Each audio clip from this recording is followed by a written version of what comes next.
Ladies and gentlemen, it's Monday night once again, and it is quite a somber occasion as all of our teams lost on the weekend. And an even more somber note is that we will not be seeing the king that is Scott Hansen until September. You know, that's a terrible thing. But again, once again, welcome to the Third and Long podcast. My name is Shane Harris. To my left is a teacher extraordinaire, Mr. Philip Perrins. The top corner, our beautiful, beautiful baby Hope.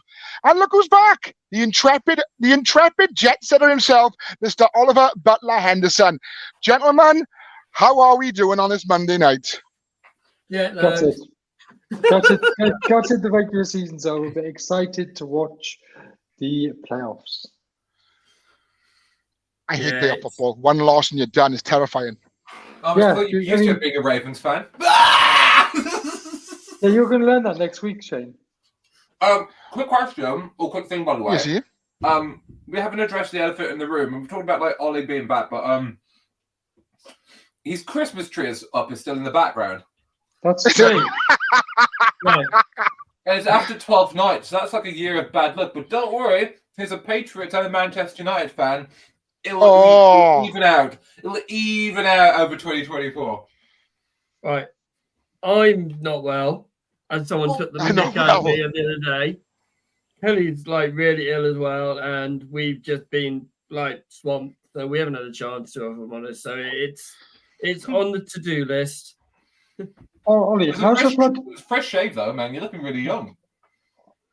I had a certain conversation with someone today. This is a genuine question for you. How is the flooding in your area? Because I know it's quite bad around where you are. The roads are cleared. It's passable now. It's fine.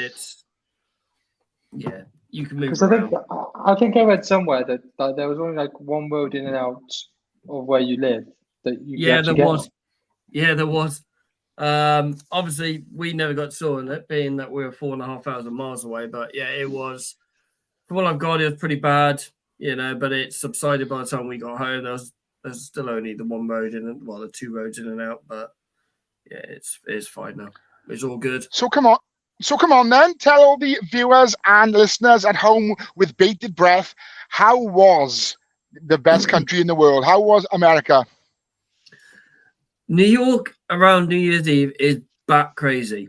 Absolutely bat crazy. I mean, obviously I was at the game, and we will drop a game day vlog out for the New York Giants against the Rams game this week. That will drop out this week. The game was really good. MetLife is outstanding. I was really impressed with our stadium. Quickly, good evening, Dave. Evening, Dave. Game 2 for MetLife was really easy. It was Penn Station, pretty much. And then you get the line that goes specifically to MetLife, so that was really easy to get there. New Year's Eve is crazy. We were a 2-minute walk from Times Square.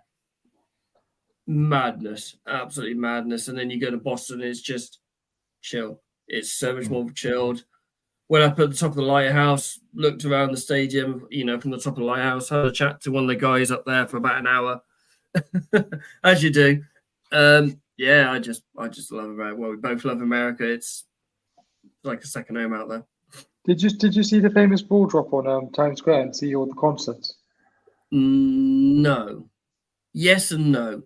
Did you ask any of the Boston locals about McCorkle? I didn't, but we will now have a few Boston locals listening into the podcast because I gave a few other business cards out around Foxborough. Nice. Never missed an opportunity. Hell no. But yeah, I mean, obviously, yeah, it was gutted not to be the game, but it looked horrific there. The snow was so bad. Yeah. Was it at Foxborough or was it at Buffalo? It was at Foxborough. Oh, okay. Buffalo was the week before. Oh, yeah. I did know that. Yeah, brilliant. We'll probably go back again at some point. Very soon. Very likely. Who are you wearing today, Mr. Perrins? Troy Clark. Oh, no, Perrins. Oh, dude, how egotistical is that, isn't it? No, I mean, I'm holding off on buying like a brand new jersey. I've got a bright young one coming. That's on its way. But I'm holding out on from buying a Brock Purdy until we win the Super Bowl. I've got a Purdy a long jersey time. on it. I've got a Purdy jersey on its way. Yeah. That's next year then, yeah. Um, It will be a show. Drew's come in saying, "Evening, gents." Evening, All Drew. right, bye. Hello, Drew. You always look so cool. I'm always envious. He is so cool. He's one of my best I friends. He know. is so cool. It's what Phil's hair wishes he could be.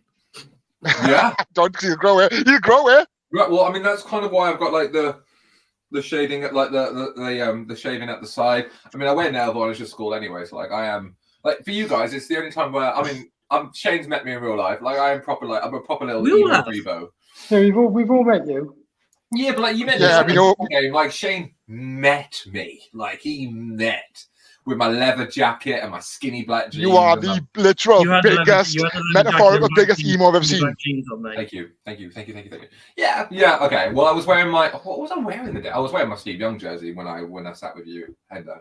The black one, yeah. It's nice. I know it's really nice. As we've got quite a bit of news, and there probably will be some breaking news at some point during tonight, or normally when we just hang out because Drew said, "Haha, thanks, buddy. I respect you holding down the emo front for the pod." You're welcome. My friend even called him Youngblood. What, me or him? You know, Oh. you know, Kurt calls you Youngblood. Yeah. Oh. I am like Youngblood. I am. I mean, Like, he's from Sheffield. I'm from like the northeast, so it's fine. As Ollie said, we do actually need to move on to talking about football because we've got a lot to get. We can. Yeah. So we'll skate through like the non-relevant games. Obviously, like your boys' games is not really a relevant game because No. you're Right. in, you're done. Can I just add though, just for future reference, you said it on the WhatsApp group last night about you think that Moody's actually going to win us the Super Bowl. No, not win you the Super Bowl. You didn't say that. You said win. Did I? You did. I'll screenshot it, ladies and gents, and put it on our socials later. But genuinely, I know the Rams beat us by 1 point. It's basically because they converted and we didn't multiple times after a field goal and a point after attempt. I am a little bit nervous about Moody going into the playoffs because I think he's developing or has developed this season the yips, and I don't want him to Ray Finkel everywhere, if I'm being honest, if you know that reference. Yeah. For those of us who don't know what the yips are, Philip. For the yips is when the whole game it's like taking the final penalty in a penalty shootout. This is your opportunity to seal the victory, score, win the game for your team, and basically you bottle it. You Stuart Pearce it, you Gareth Southgate it, you Chris Waddle it. It's basically buckling under pressure. Do you want to use a reference that's actually this century?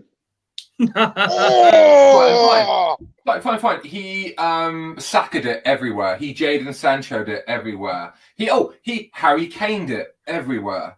Yeah, it's Kieran Trippier from last week everywhere. It's I would be concerned going into the off-season where if we need a field goal and it's anything between 30 to 45 yards, I think Moody could bottle it. And that would be horrible for his career because the Bay Area are not so forgiving. That's the reason why Roger Craig isn't in the Hall of Fame, because he fumbled on the last play in the 1990 NFC Championship. That would have won us the game if he would have gone over. But he fumbled it, the Giants recovered, and they went on to win that game via a field goal. So I just want to keep that in mind. But other than that, it was a nothing game, but Moody is the highlight of me being a little bit concerned about. I think Moody will be fine. Did you know in the regular season, Moody actually has a higher percentage make rate than Robbie Gould had last year? Yeah, but I don't remember Robbie Gould bottling under pressure. Yeah, he's missed quite a few. And game winning drives as well. Sorry, he bottled the field goal against Cleveland that would have won us the game. And Phil's eating it again. I'm surprised we aren't playing the best segment on the show. What's Philly in this week? I'm drinking some coffee from Whittard, really good. And my favourite thing at the moment, Broken Biscuits from the Broken Biscuit Corp. Oh, he's still doing his broken biscuit thing, is he? Oh, nice. It's 1.5 kilograms, mate, of broken biscuits. I'm not going to eat those in one sitting. Like, With like a baby gone, I expect. I thought you'd yeah, probably. All the ones I don't like. I thought you got through all of them last night. What were we going through them all night? I was playing football last night.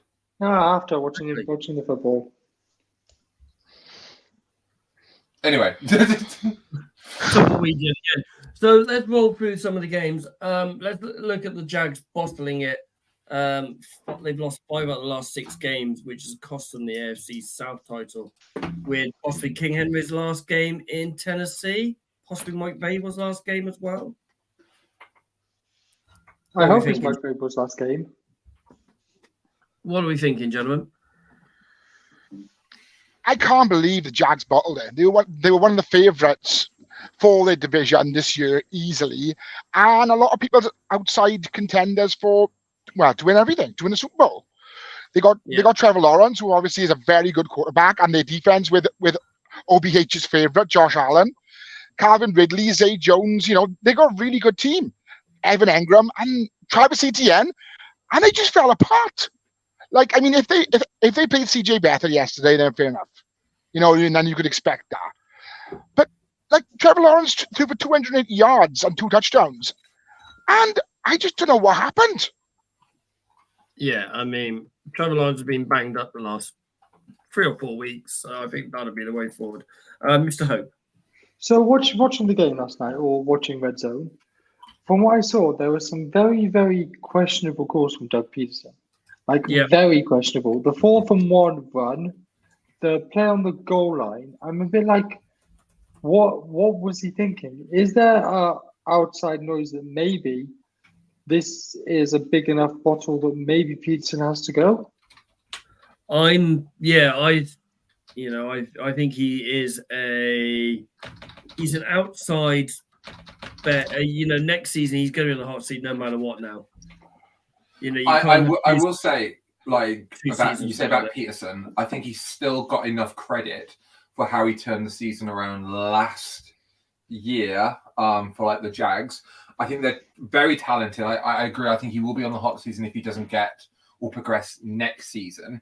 I have started to doubt Trevor Lawrence quite a lot.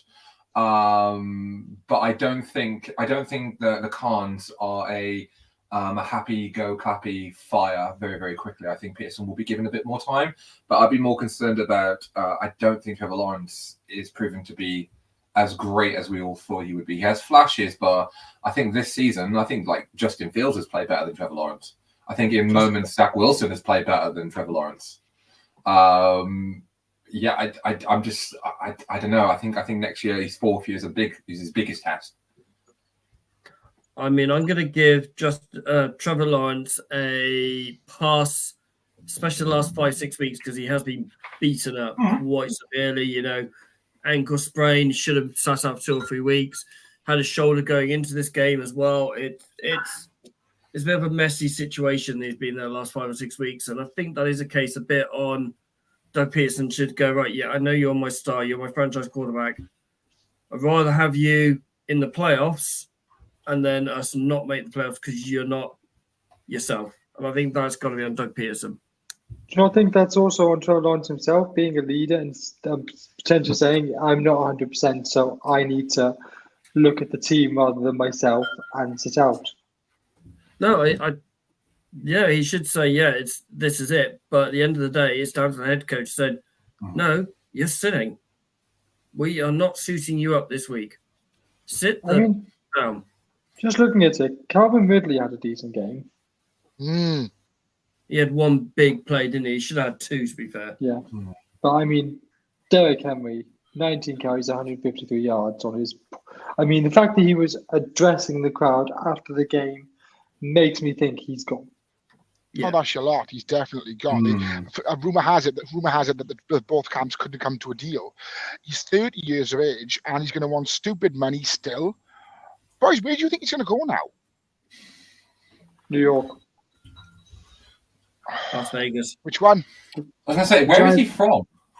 The Giants, in my opinion, the Giants won't play Barkley and then think, OS, we don't have a gold star running back, so they'll go and get Henry, I think. There's enough. There's a couple of good running backs coming into the draft. If they're wise enough, they'll go and pick one of them up. Well, Blake Corum, Jeremy McNichols. Yeah, he's my RB1 going to buy that to mile. He's also mine, and Jeremy McNichols is RB2 for me. Yeah, possibly. Let's go on to a bit of a ball fest. The Bucks versus the Panthers. Can I just say, great play by DJ Chark. That's exactly what you want to be doing. Remind us. DJ Chark ran about 70 yards and then fumbled into the end zone. Don't you think that was a great tackle by Winfield? It was a great tackle by Winfield, but my point being, DJ Chark didn't need to full-on swallow drive into the end zone. He could have just walked in or taken there on the 1 and then there on the 1 yard line, rather than trying to do a big show swallow dive into the end zone. Phil, you're defensive. You're like me. You're defensive minded. Do you think it's a good defensive player, or do you think it's a mess up from the offensive side, the offensive player? It's hard to tell because I want to say it's potentially more of an opt on the offensive player, especially if the X's and the O's on if there's not enough conviction in terms of how it's been executed. I should say the play. I always try and give the defense the benefit of the doubt, but if it's a designed play and it does not go off well, or it's been seen well by the defense, I still put it on the offense because let's say on every drive, depending on it doesn't matter if you're offense or defense, 6 times or 7 times out of 10 you expect the offense to actually gain yards. You do. Yeah, they did. They gained about 70. Yeah. So then you just put it on on the 1 yard line, didn't he? Yeah. Yeah. Baker Mayfield said it wasn't the offense's best game. It wasn't.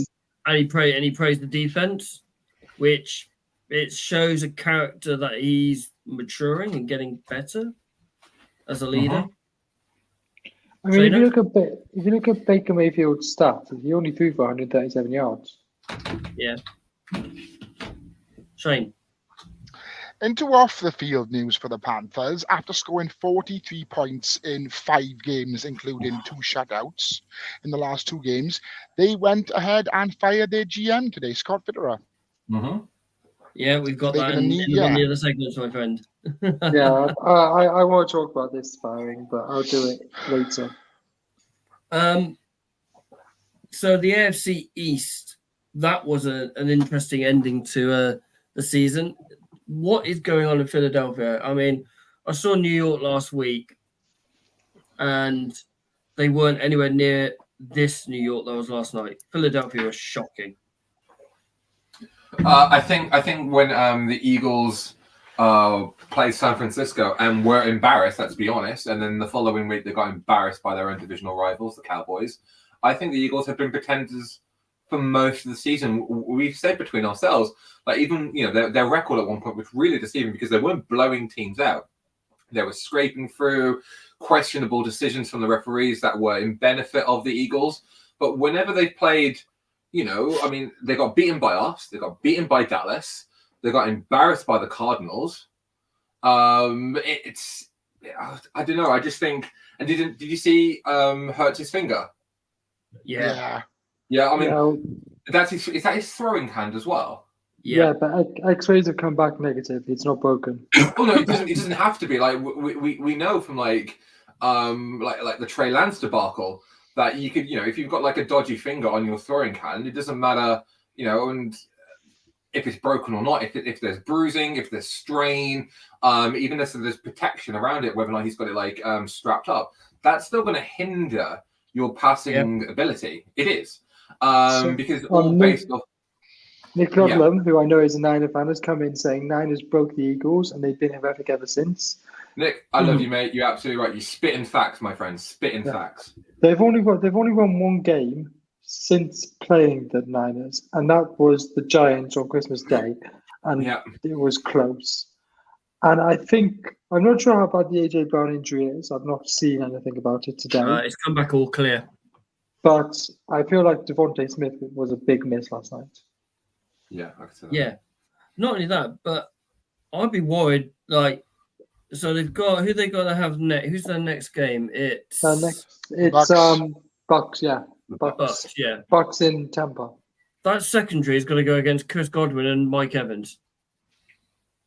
Good luck, because that secondary was literally like watching an underage last night. Team, one underage football team marking. They were all over the place. I mean, Slayton had like literally the quarters to himself last night. Oh, that touchdown that Slayton took to the house. There was nobody near him. Oh no, he had the quarters, so it split into how it split up. And he literally had the whole room to himself, and he could have walked it in, and that's the problem. The other problem is, since Steve Sykin went to Arizona, Sykin went to the Colts. No, he went to the Colts. Yeah. Gannon went to. It was the DC that went to Arizona. That offense is nowhere near what they were. They are shocking. They have no identity. Apart from the tush push, they have no identity. Yeah. They don't know if Furtz is meant to run the ball, throw the ball. Their run game is now non-existent. You know, what's happened to DeAndre Swift? What's happened to Gainwell? You know, like you said, Devontae Smith was a big miss last night. AJ Brown wants out. They're falling apart very quickly. I think Nick Sirianni may be feeling the heat. Ollie. I actually thought Mariota looked better and less of a deer in a headlight than Jalen Hurts actually looked last night. But he's another one who's just been paid, isn't he? Jalen Hurts. He's none of these quarterbacks who've just been paid, and he's been hit big time. I know we'll do this on Thursday, but I fancy the Bucks to go beat them. Yeah. Likewise. It's not a bad show. Yeah.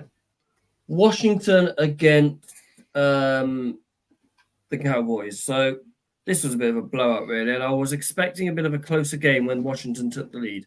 Yeah, it was close to about the first quarter.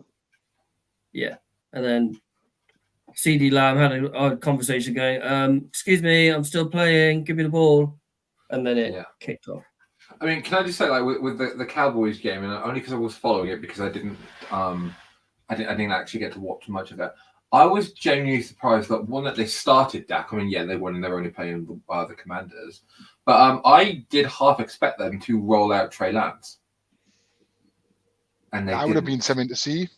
Because that's what I was thinking. Because like all season, I know they've got Cooper Rush, and I was genuinely thinking it's a nothing game. The Cowboys are guaranteed anyway, and I'm just looking going like, you know, Dak Prescott, you know, he 3 for 4 touchdowns, 1 interception. Cooper Rush came in for like a coffee. I'm genuinely surprised that McCarthy didn't roll out Trey Lance, or does he not think that Trey Lance is ready? I mean, you think in a nothing game when you're playing your backup anyway after you sat your first stringer, why not give him a go if you've traded a third for him? Like that was just my curiosity out of this game. Is McCarthy going to play Trey? And he didn't. I think that might be a case of it's not a McCaffrey pick. It may be a Jerry Jones pick. That's what I thought. That's what I think. Maybe. So Washington got Dallas have got home ties now. Big advantage for them because they're unbeaten at home this season. Their away record is 3-5. It's massive. The way they play at Jerry's World and the way they play away from Jerry's World is like two different teams. Yeah, completely. Which is why I think it's very important that if they need to beat us, they need to come to our place. Which they will if we play them. Yeah. Like if we keep winning and they keep winning, they have to come to Santa Clara. Like there is no ifs and buts. So if it was the other way around, yeah, I probably agree with you, baby. Like going into Texas Stadium, that's an intimidating building. Whilst as much as I love Levi's, purely from a Niners point of view, it's not an intimidating atmosphere. It's more of it's a happy-go-lucky San Francisco atmosphere. It's not like we're going to beat the living daylights out of your atmosphere. Mm-hmm. Yeah, it's like Soldier Field or like Lambeau. Yeah, or like even when it was Seattle a couple of years ago, when you couldn't even hear the commentary on the TV because it was so loud, and then they stopped winning and the fans stopped putting in the effort. Yeah. I mean, we've heard the Seattle fans over here, and they are ridiculously loud in Wembley. They were really, really loud over here, and they travel in as well. Hold on, I'm just going to read out a quick tweet from Tom Palisero. He says the Panthers have re-signed 11 players to future deals, including running backs Tariq Cohen and Mike Boone, tight end Jordan Matthews, and cornerback Lamar Jackson. Tariq Cohen is the former running back for Chicago. Yeah, I know. I'm not quite sure where he's. I'm not sure if he's got a wrong thing or something. That's unlike. If it is, it's very unlike Tom. Sorry, boys. I think it's the end of Gardner Minshew in Indianapolis because he is being ripped apart by his head coach. He was not happy with that last play. Well, what was it? We had that wasn't the last play, by the way. Just to let you know, that was earlier on in the game. Misconception. But not only that was a bad throw to his running back. And why would you take Jonathan Taylor out the game when he is literally your star player and he is running through that Texans D line? Let's put it this way: Minshew choked in the big game. It's a bad throw. It was here, and I know. And the running backs taking the blame for it, and it's like, I'm just going to go and talk to my parents because they're the only ones who are going to love me. And it's like, that's not your fault. It was a bad throw by Gardner Minshew. It wasn't under any duress. You put it in front. Who's the wide receiver for Buffalo? That's not Gabe Davis. Stephon Diggs? No, the one that used to play for them. Oh. He was WR3 after Gabe Davis and Stephon Diggs. Oh, Shakir. No, that's last season. Because I saw a tweet from him basically saying that wasn't your fault. Keep your head up. It wasn't. That wasn't. It was a bad throw. It was. Was his name Isaiah?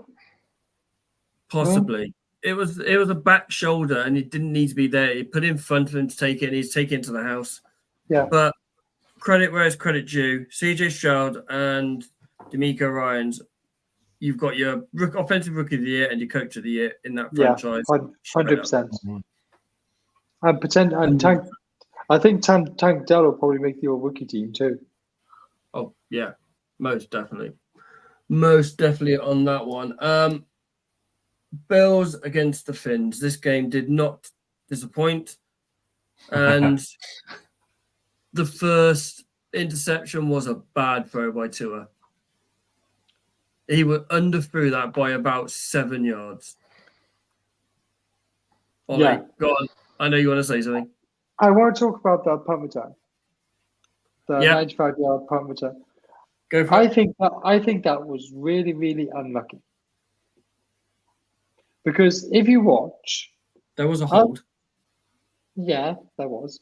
But if you watch the Maori player, I think his name was Cameron Good or Cameron Green or something, he goes down when they're running towards the punter.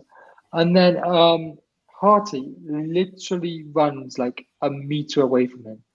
He was the guy that would have made that tackle. Oh, the ACL? The guy's gone down with his ACL? Yeah. Harty ran a meter away from him. If he was still stood up, he would have made that tackle. So I thought that was really unlucky. Yeah, it's a harsh one, that is, to be fair. And also there was a hole. Yeah, that was a big hole. Could have been interesting. We could have a scenario where Buffalo might have just stayed down there for the week. I think they probably would have done. That would have been the smart thing to do anyway. Yeah. You wouldn't want to go back to Buffalo and then back to Miami like 3 days later. No. Any of the other games that we quickly want to roll on before we roll on to... can we talk about the Packers and the Seahawks? The 2 games. Oh, okay. No, can I talk about the Broncos and the Raiders just to finish off?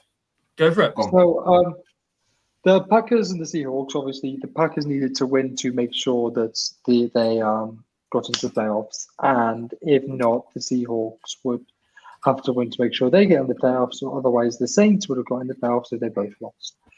Yep. So I'll start with the Packers game. It was a clinical performance from Green Bay.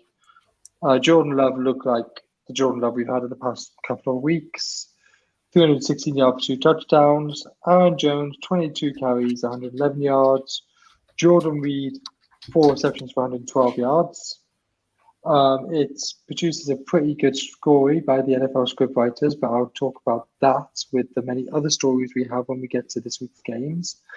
And Seahawks won 21-20, but I don't want to talk about that. I want to talk about the fact that after the game, they were posing in the locker room with cigars celebrating. I'm like, what are you celebrating?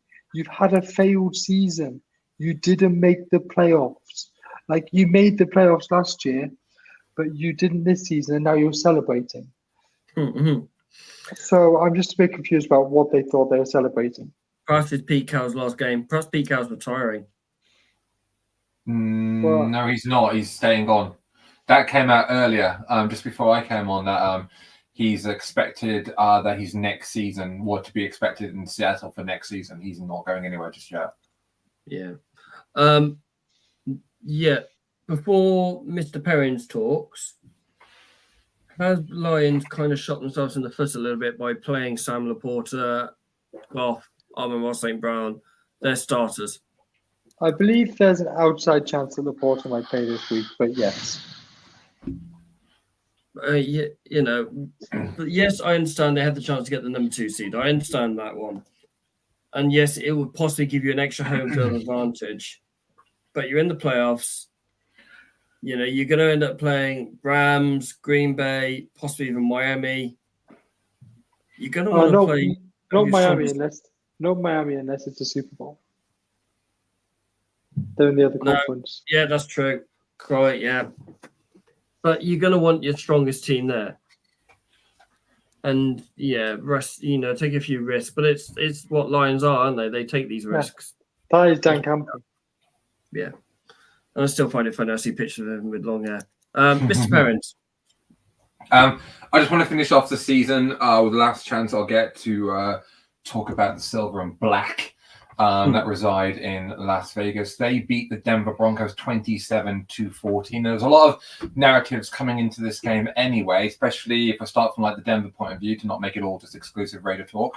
Russell Wilson had been benched for Jarrett Stidham. He threw for 1 touchdown, 1 interception.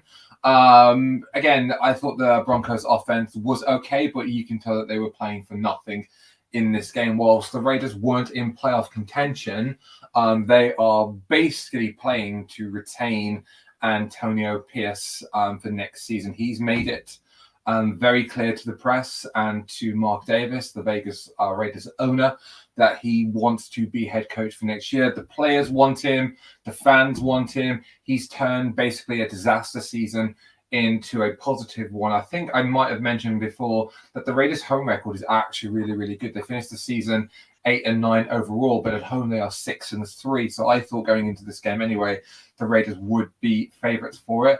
Aidan O'Connell is the rookie quarterback that stepped into this season because Jimmy Garoppolo was deemed not the man to keep going forwards via Antonio Pierce. He threw 2 touchdowns. He looked pretty good.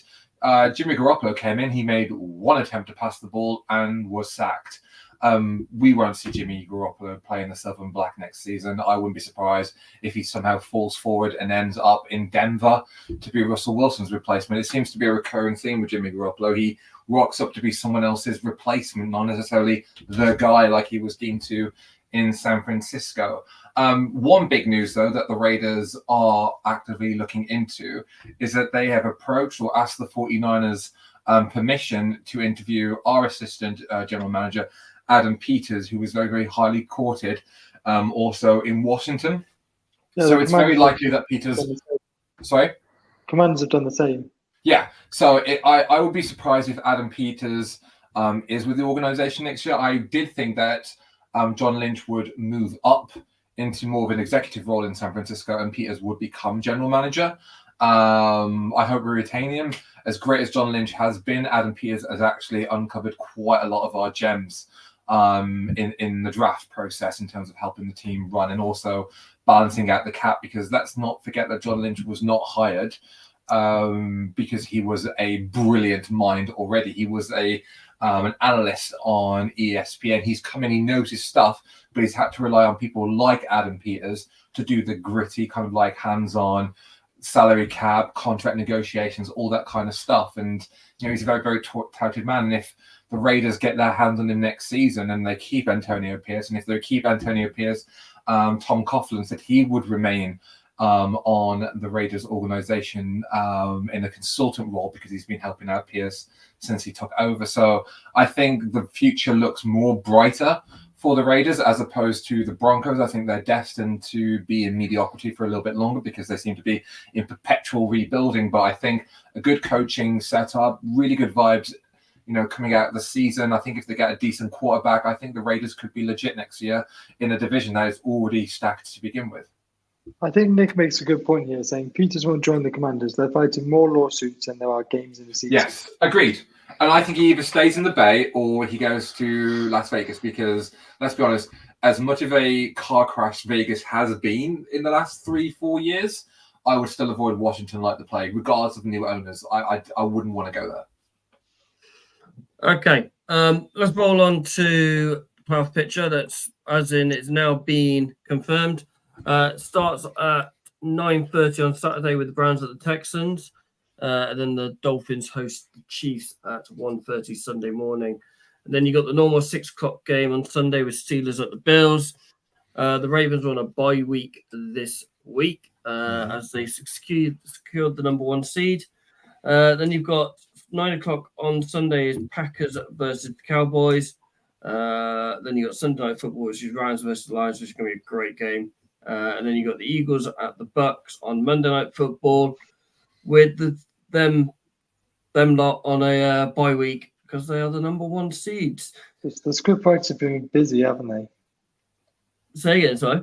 The script writers have been busy. I mean, Browns at Texans. You've got Deshaun Watson, the team that fleeced a lot off the Browns for Deshaun Watson. Dolphins at Chiefs. You've got Tyreek Hill returning to Arrowhead.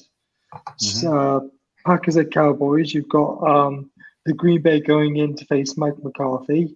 Yeah. Rams at Lions. You've got Stafford versus Goff, but they've switched teams. So there's a lot of stories in there. And there's one potential one as well, where if the Browns get past the Texans, you got January Joe coming back to M&T Bank. To dump you out of the playoffs. Oh wow! There's some really good games in this matchup. It's a really good one, to be fair. They're all one of the even Buccaneers are probably going to cause an upset against the Eagles. I think that's the weakest game of the lot because they've got Eagles that have totally lost their mojo against a Buccaneers team that's won with a 9-8 record in an absolute dumpster fire of a division. Yeah, I get that. It was the defense that got them some of the games, but Baker Mayfield has been playing well this season. Texans against the Browns, I think on Saturday night, that's going to be a good game. That could be a proper shootout, that good. Along with the Chiefs and the Dolphins, I think the Chiefs are going to put up some points against the Dolphins. Dolphins look poor last night. Yeah, I think a lot rests on Waddle and Mostert's fitness. Yeah, but they've got no Chubb, no Xavier Howard. They're done for the seasons, aren't they, as well? Yeah. I mean, have you guys seen the A-Chain touchdown? I know we've talked about this, but according to the announcers last night, when he was breaking those tackles, he had a 0.7% chance of scoring a touchdown. It's incredible. Wow. Nice. Numbers. Numbers.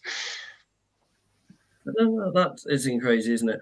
I didn't mention Puka Nacua as well is now record holder for rookie receptions and rookie receiving yards, overtaking Justin Jefferson. So it's going to be he's done it. He's been brilliant this season. I think it was Justin Jefferson for yards and Jalen Waddle for catches. Yeah, that was it.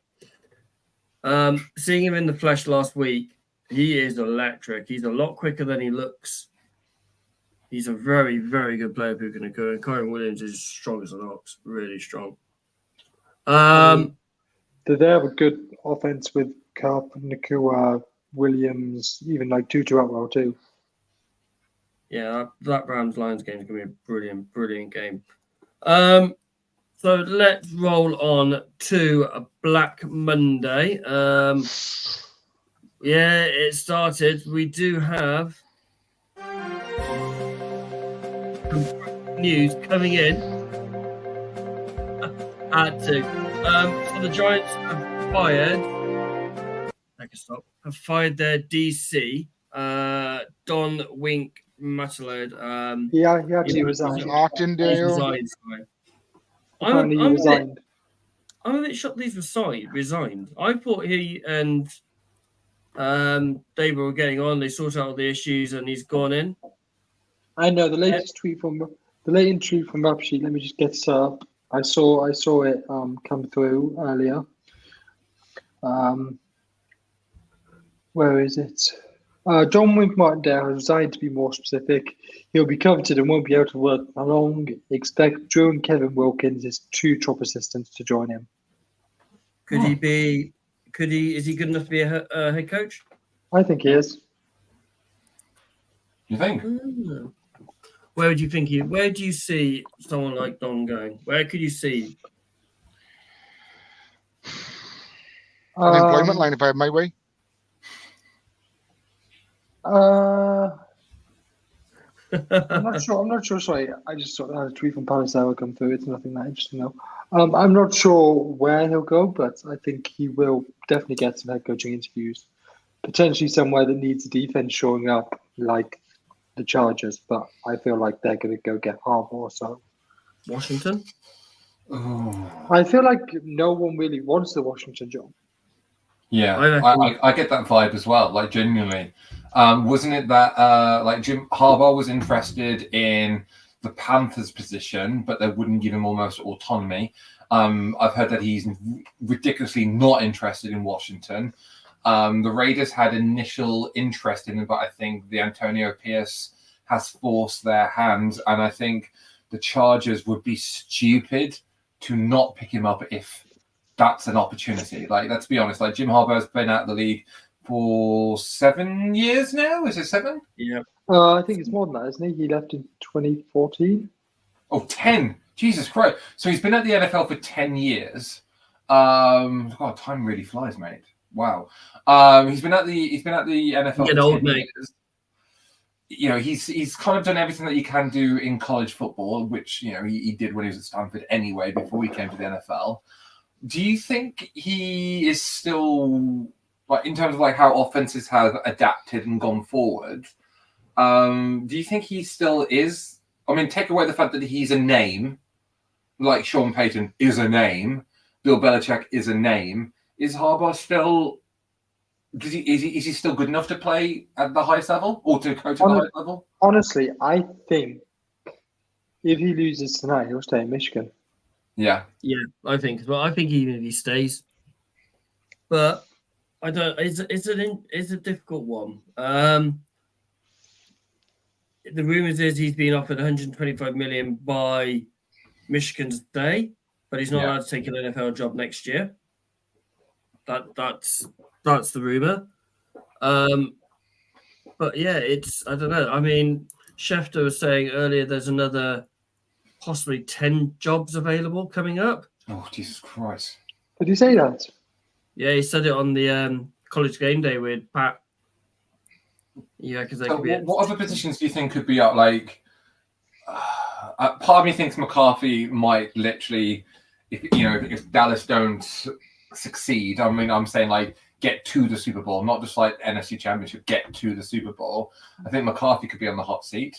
I read a tweet in New England. I did read it. Yeah. As Nick just said, Chargers may wait to see what happens with Belichick's meeting with Kraft. Chargers could hire Bill to take over the free head coach and GM roles. Sorry, Ollie. Hey, don't need to be sorry, mate. I think you want him out, don't you? I don't want him out as in I want you out. You've ruined my club, and the thing is with Bill, football's evolved. So he's a great defensive coach. You can pick up great defensive players. Our defense has always been a top defense over the last God knows how many years now. He misses very, very, very much on the offensive side of the ball. GM duties need to be with someone else. I agree. GM duties, I think head coach. I think we need a young head coach in there, someone like Ben Davis or the Notre Dame head coach coming in, or even give Jared Mayo it and go from there. Mr. Phil.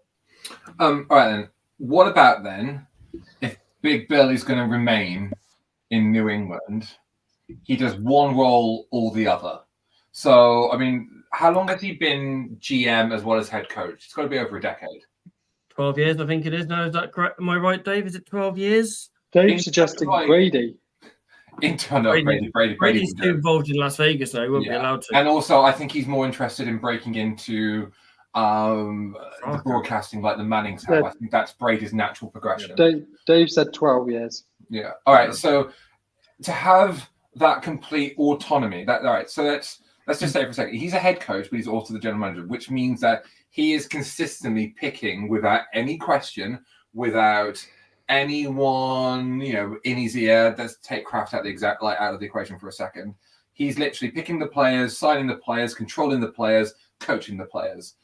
Isn't that just like too much? I think this is part of the Patriots' downfall, is the fact that it has just been one voice for over a decade. So if he let's say he remains at the Patriots, but he is just GM only, you still got the shadow of Bill over the organization. But like you said, you've got like a young, fresh, offensively minded head coach to take the job forward. Or would you go the other way around, where he's a GM that's above him? Or would it just be, or would you prefer like a complete clean start? Because I think if he goes to the Chargers, for instance, Bill Belichick's in his 70s now. Like, I'm not saying anything because you still have head coaches that are in their 70s as well.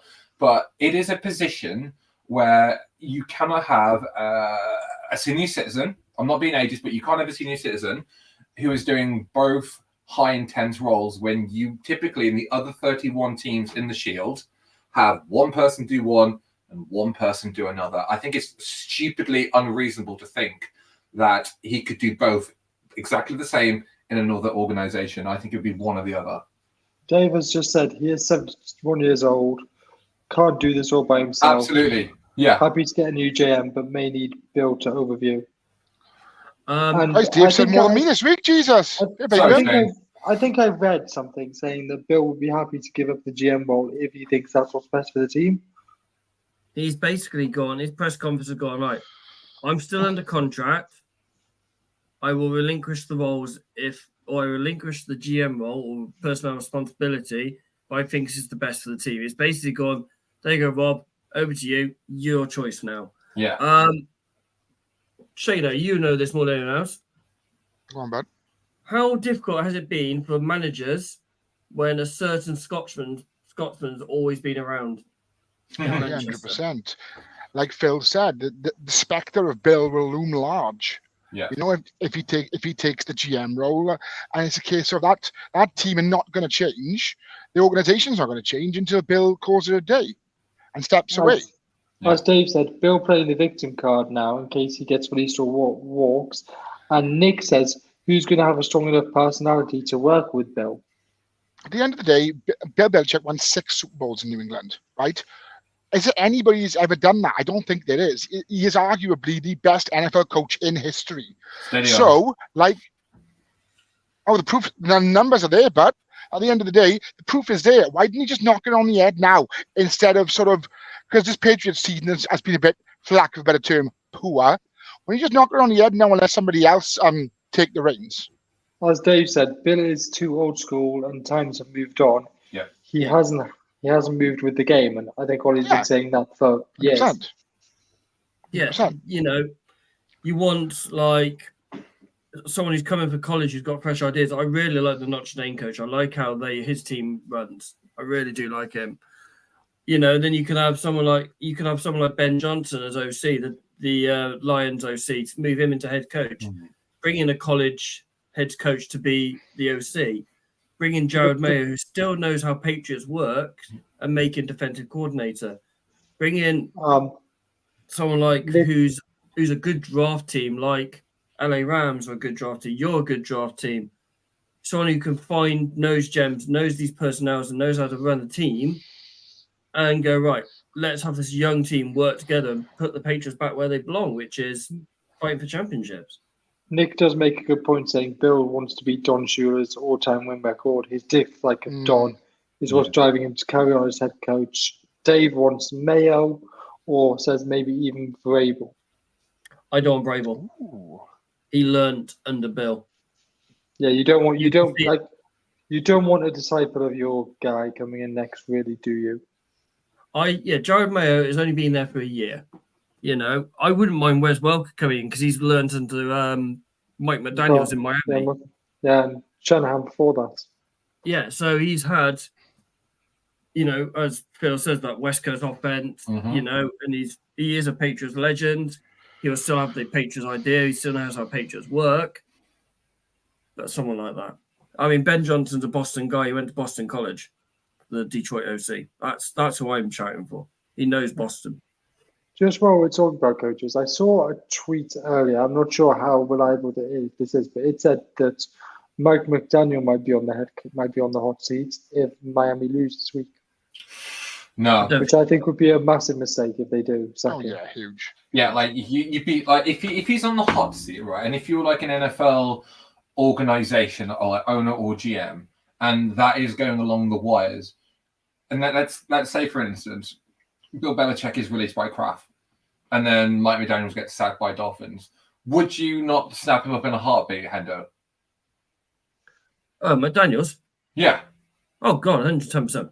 Exactly. It's the same when we were talking about what's his name? As long as he doesn't bring a certain quarterback with him. No, well, he'll bring in Minshew. But like, it's the same with what's his name in Pittsburgh? Tomlin. Tomlin never had a losing record in his Pittsburgh Steelers history. He's their third. Well, he's their third head coach in their complete tenure as a team. If he got sacked by the Steelers tomorrow, nearly every organization that was looking for a head coach would try and snap him up. Like the Raiders would go after him because the Raiders and the Steelers hated each other, but like the Raiders would go after him because that's the kind of coach. So if the Dolphins are stupid enough to get rid of their best coach that they've had this century, because they don't get past the Chiefs, the defending Super Bowl Chiefs as well. I think that's more back to the doldrums do Miami for the next foreseeable future. I mean, they kind of have form when they sacked Flores when no one was expecting them to. Yeah. But like I said, I'm not quite sure how reliable that tweet was. I can't remember what account it was from, but it wasn't from anyone I know. Atlanta didn't let their gun warm up, did they? Oh, can we talk about this for a second? What happened last night? Yes, you can. Yes, you may. Arthur Smith. I know Shane's got something to say about this as well. Arthur Smith, you can't shout at the opposing coach for scoring a touchdown. Yes, whatever Jameis Winston said, Dennis Allen told him to kneel and they totally ignored him and scored a touchdown anyway. Whether that's true or not, I don't know. But you can do what you like. If you want to score a touchdown, you can go and score a touchdown. Even if it is running up the score, which is kind of the unwritten law of the NFL. But still, there's nothing wrong with it. If you want to go score a touchdown, he can. And to be honest, I just think it was frustration. He knew he was gone and took it out on Dennis Allen. Just quickly, Dave has said, all this Bill situation, I can't see it ending anytime soon. It's taking months, I think. And I think if that is true... Cross the businessman, he won't let it take months. But that's what I'm going to say about the situation. I tweeted out from my account yesterday. I shared a video going, is this a vision of a man knowing he's already fired? Because literally you can see Arthur Smith with his hands in his head. I thought the exact same, Hendo. It's shocking. Shane, have you got something to say about it, my friend? There's a saying I live by. It's never a loss, only a lesson. Oh, that's not what I thought you were going to say. I thought you were going to say slippery when wet. You have no idea, Mr. P. So as I said, there's no saying I live by, never a loss, only a lesson. I think Arthur Smith will learn from the 6 periods now, hopefully anyway, because as Ollie said, it's you can't tell another team not to score a touchdown. Yeah. You can't be angry about it. It's a case of, they got us for it. Lesson learned. But no, I genuinely think he has no right to do that. And if you're going to do that, and it's not just in front of a couple of people or the thousands in the stadium, it's in front of millions. And that's going to embarrass the franchise. And he knew he was gone. Like, boys, like you said, he knew he was gone.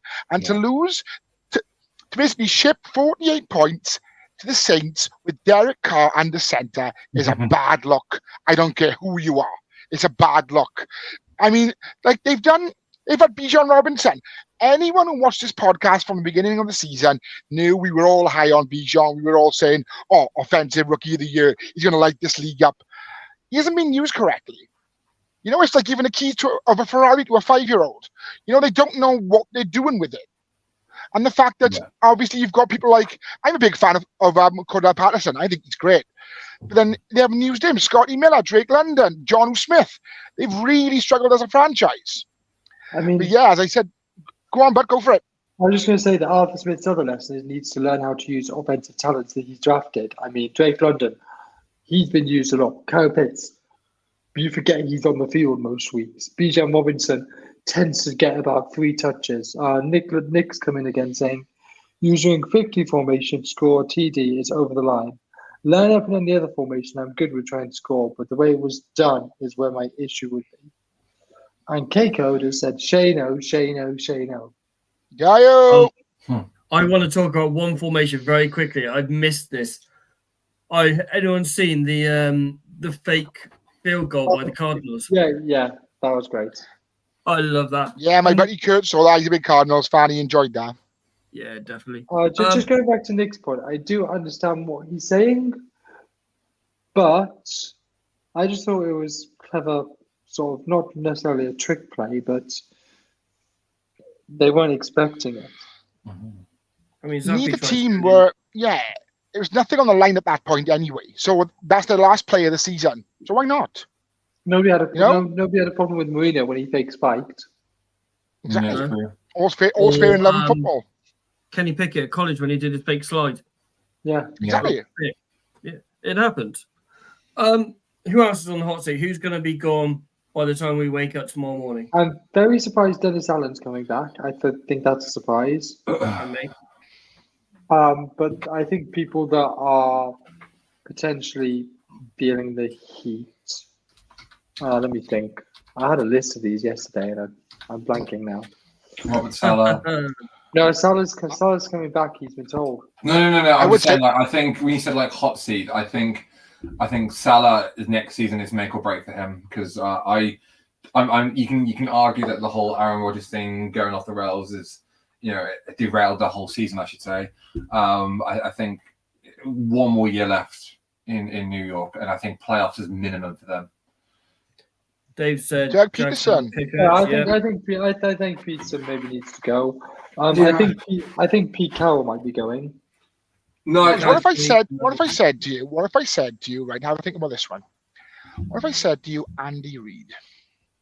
I heard he might retire. I heard he could be retiring. David said Eagles. Sirianni. I mean, I really dislike Sirianni and hope he goes, but I don't think he will. Eagles are the same. Apparently, Carroll said he's ready to come back. Yeah. Yeah, but the Eagle, I saw the Eagles not being the same over losing the OC and DC, not necessarily the head coach. Yeah. Very much. Does Dable stay? He's had a bit of an awful season. I think they're going to give him a pass with Dan Jones going down. Yeah. I think he's going to have a pass because Dan Jones went down.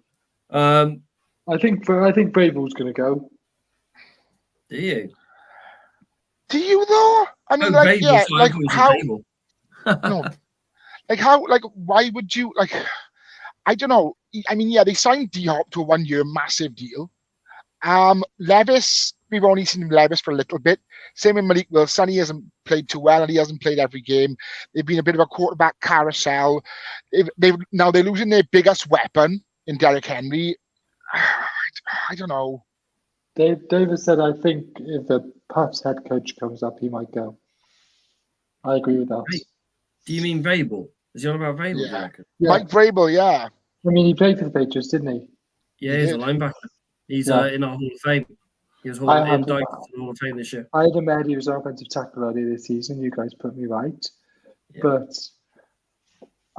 apart from that, I'm not sure there's that many other coaches that will go. All the ones that I thought might go have all been confirmed for staying. Most definitely. There is So some. Toby just said, "Hey guys, I heard you discussing the Saints victory formation. TD. All teams' captain wanted Williams to score his first touchdown of the season. I'm pleading with Alan to do it. It was the captain that decided either Williams or Jimmy Graham would score at TD." And Dave has just reminded me the other one that I think needs to go, but I don't think he I will. was gonna say that. But just going I back to think Toby, just going back to Toby's point. I did hear that Jameis Winston talked about the fact that they all ignored Allen who scored a touchdown anyway. So, Yeah. like, good on them, I guess. Mm. I don't have a problem with it personally. As I said, I don't have a problem, but like, it's is it the kind of thing that could cause friction? Yeah, friction, because you've got a head coach, and yet you've got like the senior players, the captains that have directly disobeyed what their head coach. And if you're thinking about like an organization that has complete autonomy, where you ride and die by what your head coach tells you to do, and then your head coach tells you to do something and you go, no, we're going to do it our way. Depending on the vibe in that organization, that could cause some friction long term. That's another reason why Most I thought Dennis Allen might go, because I thought it showed the players don't trust him. Yeah. Yeah, that's shocking. Absolutely shocking. The future stars of the NFL are playing tonight in their. Yes, I think Dave makes a very good point. Sean McDermott might go. Yeah. Good one, Dave. Yeah, I agree with that one. Ooh. And I think Toby, when referring to Dennis Allen, I hope he does go. Yeah, definitely. Big Saints fan. He got married in New Orleans. Toby did. Tobes, just a quick one. How do you reckon the acquisition of Derek Carr has been this season? You don't have to answer it right away, but if you put your comments in the comment section, I'll have a weekender. But I'm interested from a Saints fan's point of view how Carr has done in his first season in New Orleans. So, yeah, as I was saying, the college playoff finals is tonight, and we've got a little video which I robbed from Sky Sports. Thank you, Sky. Hope you don't mind. Don't turn us off, please. You go take what belongs to you. We always keep thinking we've seen it all, and we never have we? Breathe out, breathe in, American oxygen. American oxygen.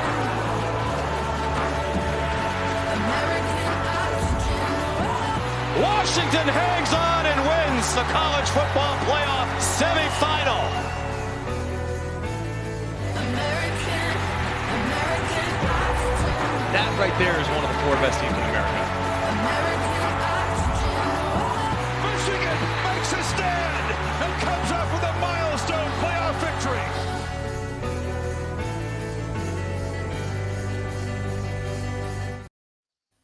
Ooh. That's so tasty. I've said both of these guys are going to be entering the draft this year, JJ McCaffrey and Michael Penix Jr. You really can't say names with a mucking, can you? No. And It's there's JJ McCarthy. McCarthy. I must get that, especially I want him in New England.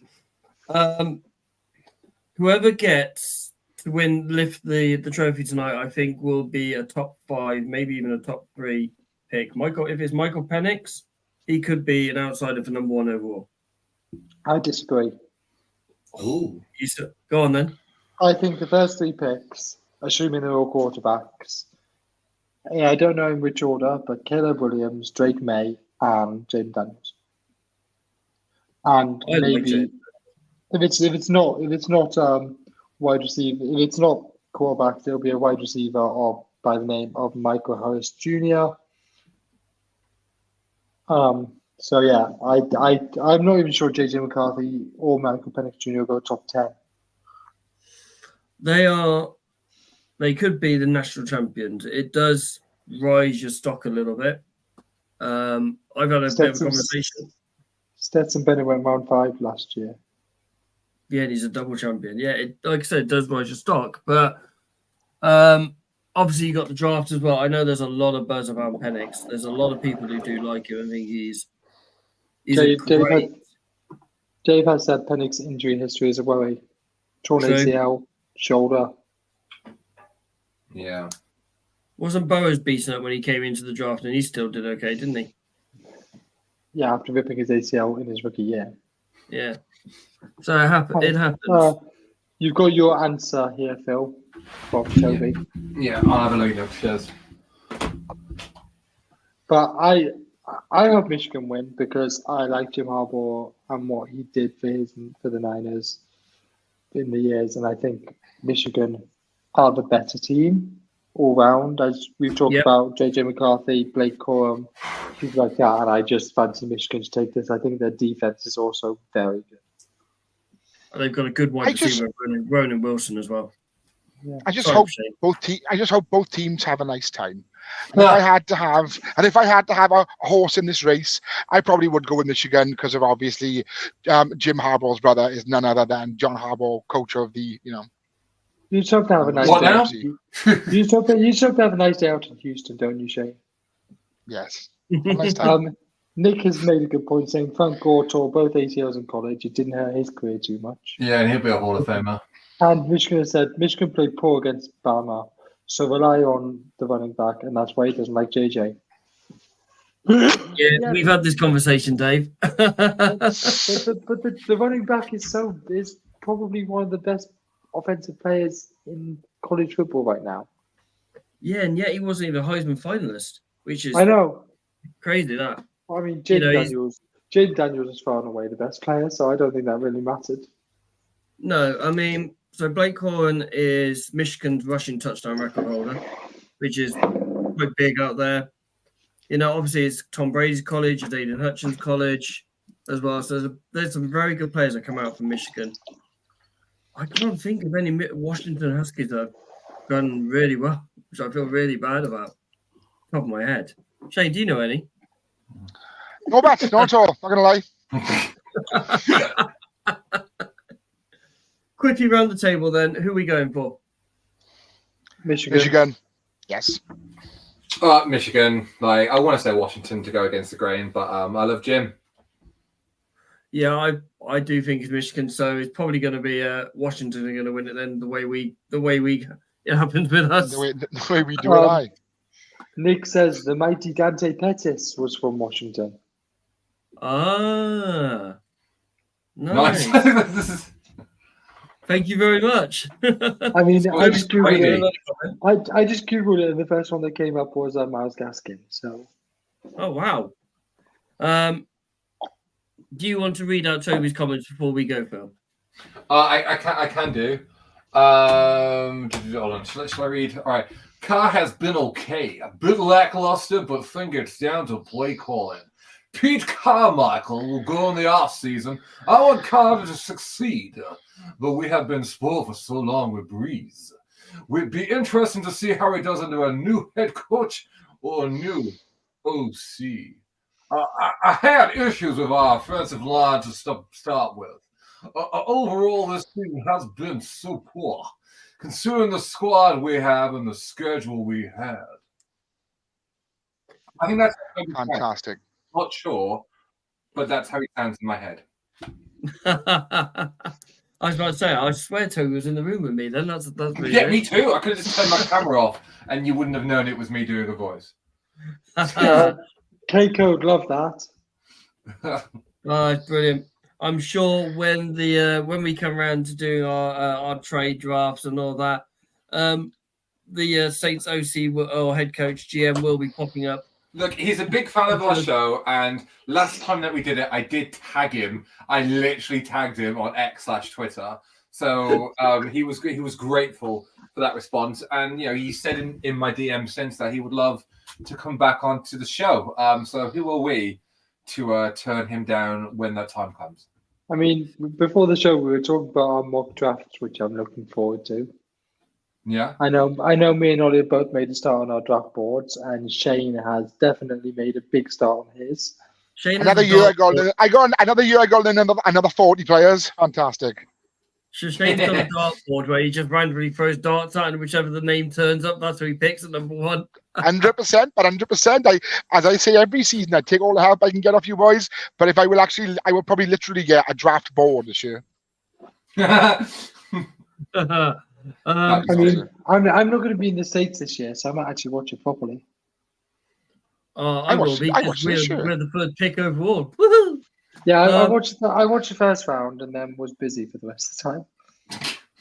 Okay. I'll stop and watch the first round live because it's often on a Thursday when I'm at school on Friday morning. So like I will persevere. Yeah, well, I watched the first round because there were tornado warnings in Florida, so I was staying inside. Nice. Ollie is coughing. You okay? We know you're getting old. You okay? Yeah, I'm getting old, mate. I'm getting old. Okay. There